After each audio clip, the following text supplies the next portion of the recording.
This week I'm in Birmingham to see how Christianity is at work in this modern, multicultural city. Welcome to Songs of Praise. This is Winson Green, which hit the headlines when Channel 4 made their controversial documentary series Benefit Street here.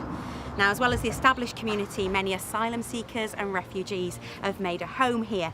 But the last thing I expected to find was alpacas. Now, you must be Ash and Angie. Yeah. What gave it away? Would you like a go? Oh, would I like a go? Are you kidding me? I've never done this before. Is there any trick to it? No, you just hold walk tight. along and they'll follow you. Okay. Yeah. All right, come on. Ash and Angie Barker describe themselves as pioneer ministers. They followed their Christian calling to come and live in this part of Birmingham 3 years ago. Just developed from there, and we find that walking them to and from school is a great way to meet the neighbours. And it's really good breaking down barriers with kids who don't speak any English as well. So there's over 40 languages spoken here, and anyone can hold an alpaca. They're the most gentlest kind of animals. Ash and Angie are originally from Australia and have spent their lives working in poor areas around the world. They were asked by the Church of England to move into this vicarage in Winson Green to run it as a community house to help the neighbourhood. Just recently I went to visit a family. There were 20 people in a 2-bedroom house just straight behind us. So people are living in tiny spaces with no gardens. And so we thought, well, here's this big community asset where we can create a place for people to gather together and to just meet each other and reduce that isolation. The first month we were in here, we had barbecues every single night here. The whole community just really felt like it was theirs.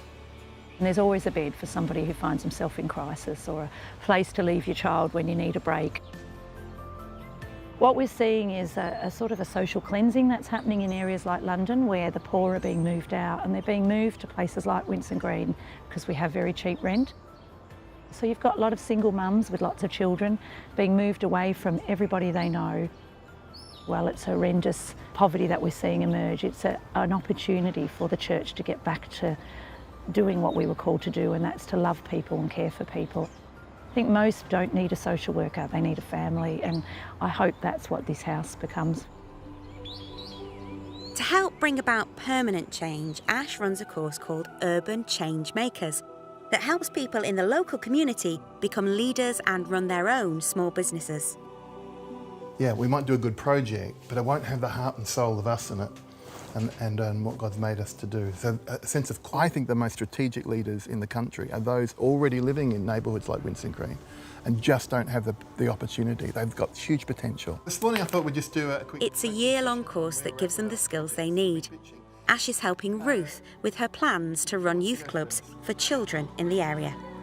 I wanted something for the younger children, so instead of being on the streets, they've got somewhere to go and have like a warm meal and have activities that they might not necessarily be able to afford due to like family finance. And Jay is developing his own clothing business.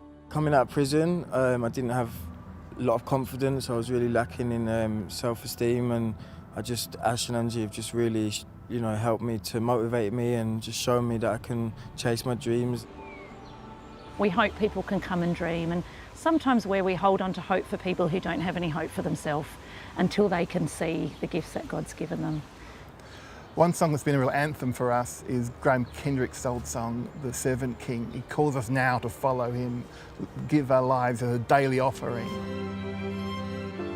Back in Winson Green, Angie Barker also knows what an important part food plays in bringing the community together. They're setting up for their weekly cookery class. What are we doing? This looks exciting. This is a cooking social enterprise called Flavours of Winson Green, and it's a project that was started as a way to use the gifts and skills of people who have migrated from all over the world to Winson Green. And they basically teach cooking to white British people. And Davina is currently running Flavours of Winson Green. Yeah. And we've got marine cooking tonight, so we're going to make some kebabs. Marine is an asylum seeker from Pakistan and is preparing everyone's ingredients for traditional pashori kebabs. Now you have to watch me because I take over in kitchen. Meanwhile, the students have arrived. For Davina, running this course has changed her life. She came from Mauritius to London and was then moved to Birmingham by the council. I came to live in Birmingham because I claimed asylum because I was homeless. I was so lonely, I had no friends because I've been rehoused. On that street, there's no shop, there's nothing. It's in an industrial area. It's proper loneliness, isolation basically. And I was so lost. And then I met Angie, and then she goes, oh, come to my house, come to my house. This is when it's all started, and then I never stopped coming. And where have you found that strength from? Through faith. And these past few months I've been experiencing the work of God through faith, yeah. And all the spices? All the spices. All of them in there, yes. Maureen has been here for a year, and because she's an asylum seeker, she's not allowed to work. All the time I was thinking that every day is passing is just wasting the time. And then I met Angie and she said, you can use your skills here, you can teach the people, you can do cook and eat with the people. Everyone benefit, everyone is getting something from here.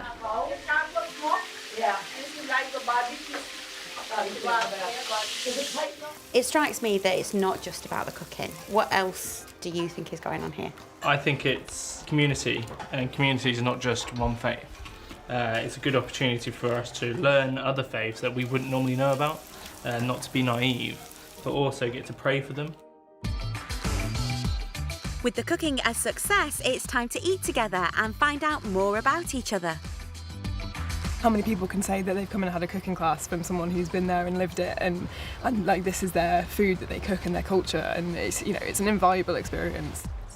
I think we can sometimes forget that these are people, and it's people's stories, and it's about individual lives, and when we hear some of the stories, they are heartbreaking, and I think, well, what can I do as a person to help the situations that we have right here in Birmingham? So hopefully it's helped me to be more compassionate and put some faith in action.